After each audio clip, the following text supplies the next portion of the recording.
बिस्मिल्लाहिर्रहमानिर्रहीम। अस्सलाम वालेकुम। उम्मीद है कि आप सब लोग खैरियत से होंगे। पिछले तमाम लेक्चर्स में हमने ये चीज़ सीखी कि किस तरह से अकाउंटिंग एक ट्रांजैक्शन को किस तरह से बुक्स ऑफ अकाउंट्स में रिकॉर्ड करते हैं, डेबिट्स और क्रेडिट्स के रूल्स की मदद से, और जो मैंने एक लिस्ट आप लोगों के साथ शेयर की थी उस लिस्ट की मदद से जो डिफरेंट अकाउंट्स की थी।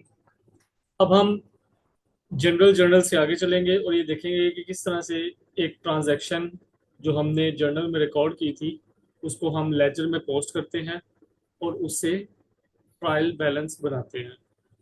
ये एक बिल्कुल ही आसान सा कॉन्सेप्ट है, इसमें कोई किसी किस्म की रॉकेट साइंस नहीं है। आपने सिर्फ इस आर्ट को सीखना है, ये एक आर्ट है। ये काम करने का एक अंदाज है, एक तरीकाकार है। आपने सिर्फ इस तरीकेकार को समझना है और मैं बड़े ही आसान तरीके से आपको समझाऊंगा। ये पिछले लेक्चर में जो लेक्चर नंबर 3 पार्ट 2 है उसमें एक एग्जाम क्वेश्चन को मैंने कवर किया था। ये उसकी अकाउंटिंग ट्रांजैक्शंस, जो फाइनेंशियल ट्रांजैक्शंस थी उस बिजनेस की, उसको मैंने रिकॉर्ड किया था जर्नल में, जनरल जर्नल में। अब मैं इसको इसकी एंट्रीज को लेजर में पोस्ट करूंगा। लेजर के लिए मैं एक बना लेता हूँ यहाँ पे फॉर्मेट।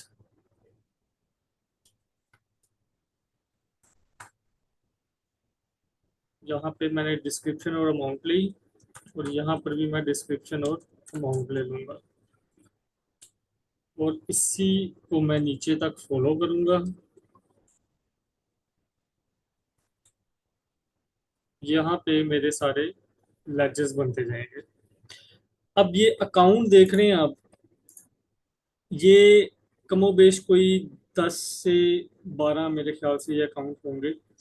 ये जितने भी अकाउंट यहाँ पर मुझे दिखा रहे हैं ना, ये सब के सब मैंने अलग लेजर बनाने हैं। तो सबसे पहले से स्टार्ट करते हैं। सबसे पहले मैं बनाऊंगा अकाउंट्स पेएबल अकाउंट का लेजर। यहाँ पर मैं बनाऊंगा अकाउंट्स पेएबल अकाउंट का लेजर।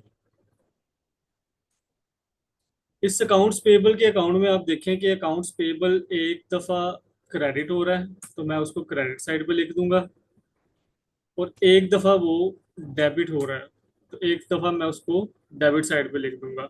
और ये किस वजह से डेबिट और क्रेडिट हो रहे हैं, यहाँ पे मैं ट्रांजैक्शन में वो अमाउंट, वो डिस्क्रिप्शन इसकी लिख दूंगा। तो मैं देख रहा हूँ कि ये एंट्री नंबर 5 और 8 में है, तो मैं एंट्री नंबर 5 और 8 खोल लेता हूँ। ये सिर्फ मैं डिस्क्रिप्शन देखने के लिए अब कर रहा हूँ क्योंकि जितनी लेजर में इसकी पोस्टिंग्स होनी थी, जितनी एंट्रीज की, वो मैंने कर ली है। सिर्फ अब मैंने डिस्क्रिप्शन देखना है कि ये क्रेडिट किस अकाउंट की वजह से हो रहा है। तो ये क्रेडिट हो रहा है, ये जो 5 एंट्री है इसमें ये क्रेडिट हो रहा है किसकी वजह से, परचेजेज अकाउंट की वजह से। तो मैं यहाँ पे लिख दूंगा बाय परचेजेस, परचेजेस की वजह से ये क्रेडिट हुआ है। और एंट्री नंबर 8 में मैं देखूं तो ये डेबिट हो रहा है अकाउंट्स पेबल अकाउंट, क्योंकि मैं अकाउंट्स पेबल अकाउंट का लेजर बना रहा हूँ, इसलिए मैं अकाउंट्स पेबल अकाउंट को देखूंगा। तो यहाँ पर ये क्रेडिट डेबिट हो रहा है, अकाउंट्स पेबल अकाउंट किसकी वजह से डेबिट हो रहा है, ये डेबिट हो रहा है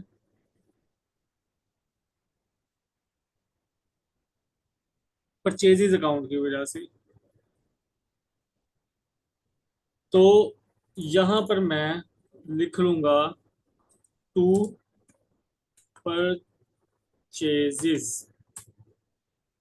ये एक लेजर। अब मैंने इस लेजर का, क्योंकि इससे इसमें एक से ज्यादा डेबिट्स भी हो सकते हैं और एक से ज्यादा क्रेडिट्स भी हो सकते हैं, तो यहाँ पे हम यूजुअली इसका सम कर लेते हैं। सारे लेजर का, इसका भी मैंने इस साइड का भी सम कर लिया।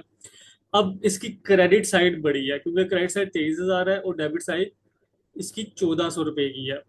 तो क्रेडिट और डेबिट का डिफरेंस जो है ना, वो हम लेते हैं जो जगह छोटी हो ना, जो साइड छोटी हो उस जगह पे हम इसका एक बैलेंस निकालते हैं, और वो बैलेंस ऑपोजिट साइड का होता है। मींस अगर वो बैलेंस डेबिट साइड पे लिखा होगा तो वो क्रेडिट साइड का बैलेंस है। वो बैलेंस अगर क्रेडिट साइड पे लिखा होगा तो वो डेबिट साइड का बैलेंस है। इस केस में चूंकि छोटी साइड डेबिट है तो इस साइड पे मैं बैलेंस निकाल लूंगा डेबिट के टोटल का और क्रेडिट के टोटल का। तो जस्ट अ मिनट, उसने एरर दे दिया।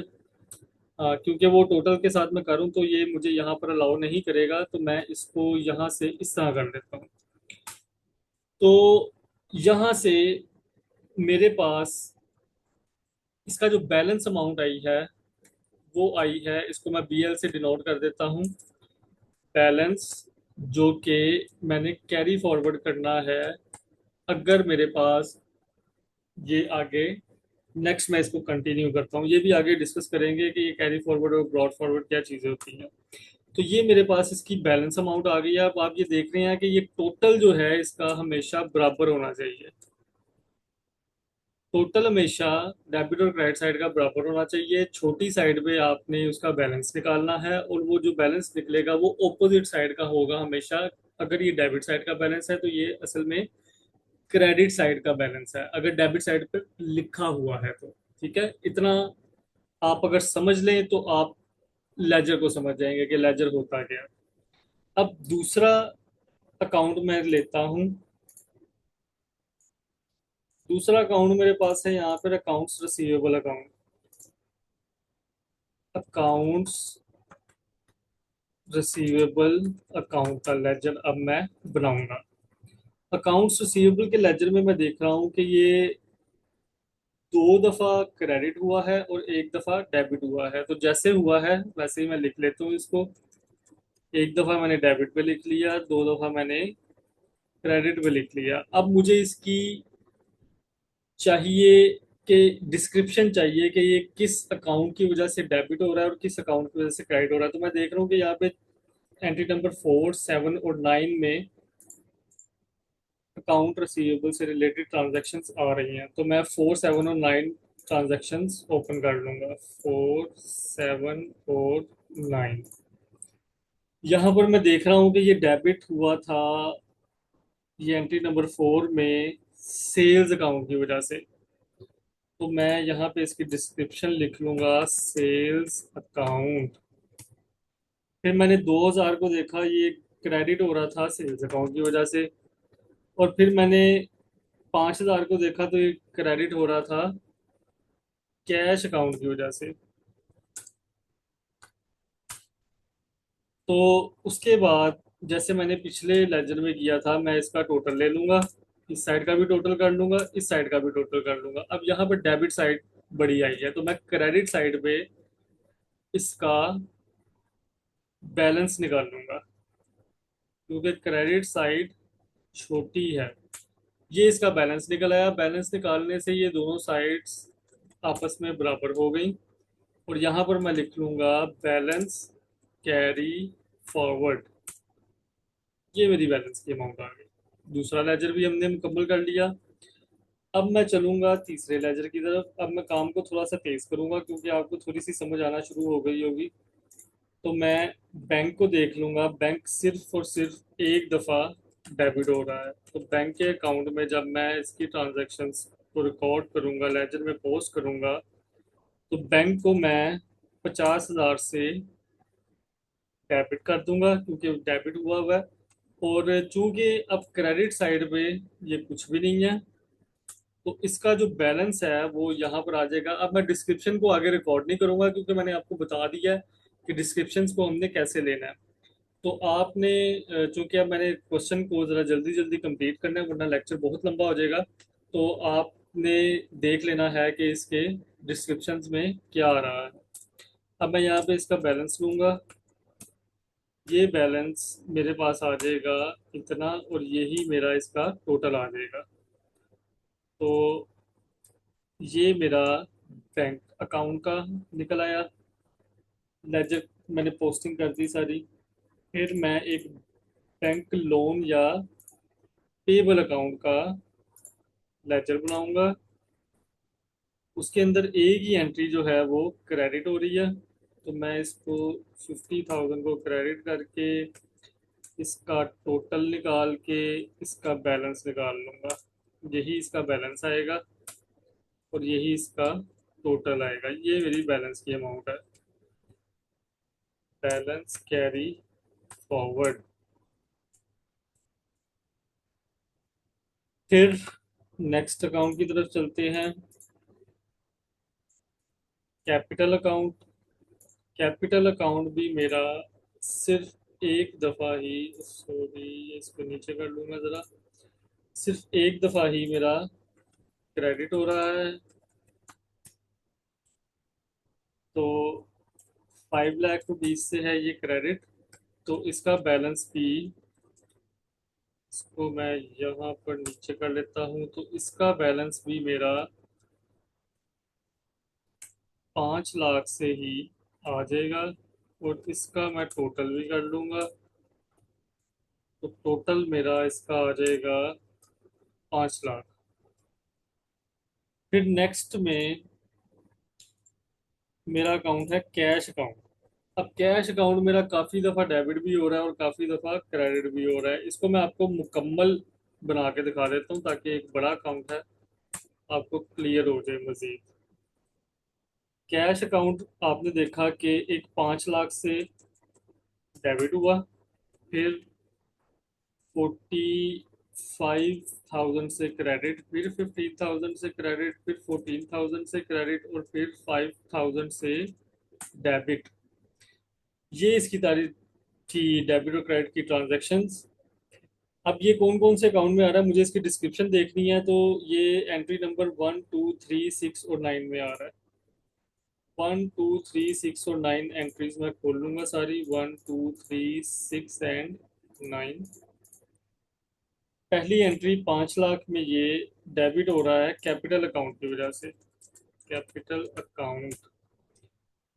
फिर ये दूसरी एंट्री में क्रेडिट हो रहा है फर्नीचर अकाउंट की वजह से, तो फर्नीचर अकाउंट।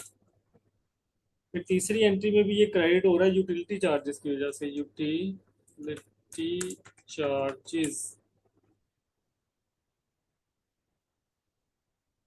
फिर चौथी एंट्री में ये टैक्स अकाउंट की वजह से क्रेडिट हो रहा है, टैक्स अकाउंट। और पांचवी एंट्री में ये डेबिट हो रहा है अकाउंट्स रिसीवेबल अकाउंट की वजह से, तो अकाउंट रिसीवेबल अकाउंट। अब इसका मैं कर लूंगा दोनों साइडों का टोटल। ये मेरा इसका दोनों साइडों का टोटल आ गया। और इसमें जो बड़ी साइड है वो डेबिट साइड है, छोटी साइड क्रेडिट साइड है, तो मैं क्रेडिट साइड का टोटल, क्रेडिट साइड पे मैं इसका बैलेंस निकाल लूंगा। ये इसका बैलेंस आ गया, दोनों साइड्स मेरी बराबर हो गई, और ये मेरा बैलेंस कैरी फॉरवर्ड, जो कि क्रेडिट साइड पे सिर्फ लिखा है, लेकिन ये एक्चुअल बैलेंस है डेबिट साइड का। नेक्स्ट एंट्री में चलते हैं, फिर से मैं थोड़ी सी स्पीड करूंगा। कैश अकाउंट चूंकि बड़ा अकाउंट था, मैंने आपको इसलिए पूरा बनाकर दिखा दिया है। अब आगे है मेरा फर्नीचर अकाउंट। फर्नीचर अकाउंट मेरा,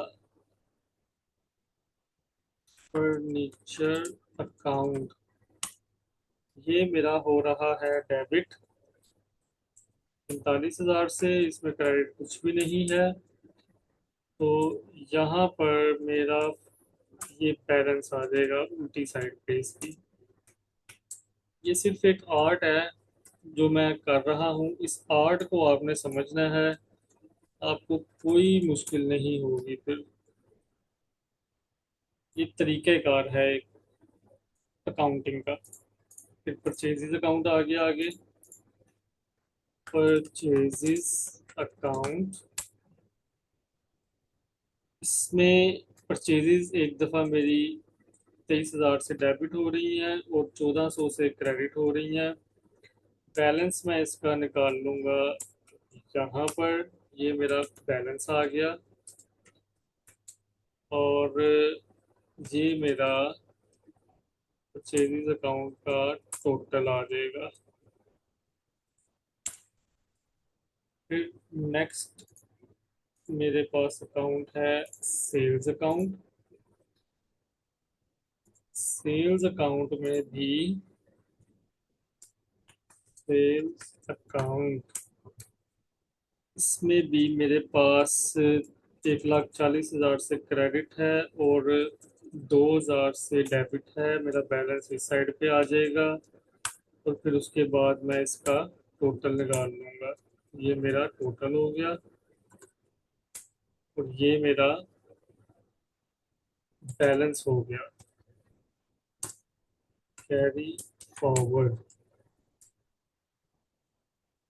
इसके बाद आगे है मेरे पास एक्सिस अकाउंट, सिर्फ एक ही दफ़ा ये डेबिट हुआ है, तो 14,000 से इसको मैंने डेबिट कर लिया। इसका बैलेंस मैंने इस साइड पे लिख लिया क्योंकि वो साइड छूटी थी। बैलेंस कैरी फॉरवर्ड, और इसका मैंने टोटल कर दिया इसके डेबिट और क्रेडिट साइड को। डेबिट और क्रेडिट साइड का टोटल मस्ट बी इक्वल, ये आपने याद रखना है। अगर नहीं इक्वल आ रहा तो आपका सवाल गलत हो रहा है। यूटिलिटी चार्जेस, एक लास्ट अकाउंट बचा है जिसका मैं लेजर में पोस्टिंग करूंगा। ये है यूटिलिटी चार्जेस अकाउंट। इसमें यूटिलिटी चार्जेस अकाउंट में 15,000 से सिर्फ एक ही डेबिट की एंट्री है। इसका भी मैं बैलेंस इस साइड पे लिख लूंगा। ये हो गया बैलेंस कैरी फॉरवर्ड, और इसको मैं कर दूंगा टोटल।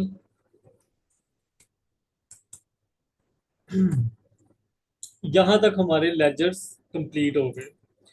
अब इन लेजर्स की मदद से मैंने बनाना है ट्रायल बैलेंस, जो कि बिल्कुल भी मुश्किल नहीं है, नहायत नहायत आसान है।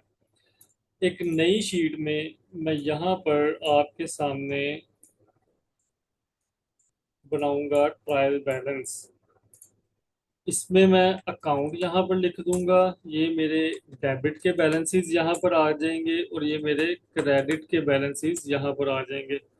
और यहाँ पर मैं अपने डेबिट और क्रेडिट का टोटल करूंगा, ये क्रेडिट का। और इन दोनों में फर्क जो है वो जीरो होना चाहिए। अगर इनका फर्क जीरो आ गया तो इसका मतलब है मैंने जो लेजर में पोस्टिंग की, शुरू से जो मैंने पहले जर्नल बनाया, फिर मैंने जर्नल से लेजर में पोस्टिंग की, और लेजर में पोस्टिंग के बाद मैंने जब ट्रायल बनाया, उसकी अरिथमेटिकल एक्यूरेसी, अगर उसका डिफरेंस डेबिट और क्रेडिट का जीरो के इक्वल आ गया तो इसका मतलब है मेरी लेजर की पोस्टिंग भी ठीक हो गई है और मेरा ट्रायल बैलेंस भी बिल्कुल ठीक बन गया है। तो इस पे मैं वन बाय वन सारे अकाउंट एंटर करूंगा। सबसे पहले मैंने अकाउंट बनाया था अकाउंट्स पेबल अकाउंट। उसका बैलेंस मेरे पास यहाँ पर था डेबिट साइड पे। जो मैंने आपको कहा था कि ये ऑपोजिट साइड का बैलेंस होता है, तो अगर डेबिट साइड पे बैलेंस लिखा हुआ है तो ये किस साइड का बैलेंस है? क्रेडिट साइड का। तो मैंने यहाँ पे क्रेडिट साइड में 21,600 लिख दिया। फिर दूसरा मेरे पास अकाउंट है accounts payable account, accounts receivable account. इसका बैलेंस क्रेडिट साइड पे लिखा हुआ है, इसका मतलब है ये डेबिट साइड का बैलेंस है। फिर तीसरा अकाउंट मेरे पास बैंक अकाउंट है। इसका बैलेंस मेरे पास क्रेडिट साइड पे लिखा है, तो इसको मैं इधर डेबिट पे ले लूंगा। फिर मेरे पास बैंक लोन का अकाउंट है। इसका बैलेंस डेबिट पे है, तो ये क्रेडिट साइड पे आ जाएगा। फिर मेरे पास आगे नेक्स्ट है कैपिटल अकाउंट। कैपिटल अकाउंट का बैलेंस डेबिट पे है, तो इसको मैं क्रेडिट पे लिख लूंगा। फिर नेक्स्ट मेरे पास है कैश अकाउंट। कैश अकाउंट का बैलेंस क्रेडिट साइड पे लिखा हुआ है, तो इसको मैं डेबिट साइड पे लिख लूंगा। फिर मेरे पास है आगे फर्नीचर अकाउंट। इसका बैलेंस क्रेडिट साइड पे लिखा हुआ है, तो इसका मतलब है ये डेबिट साइड का बैलेंस है।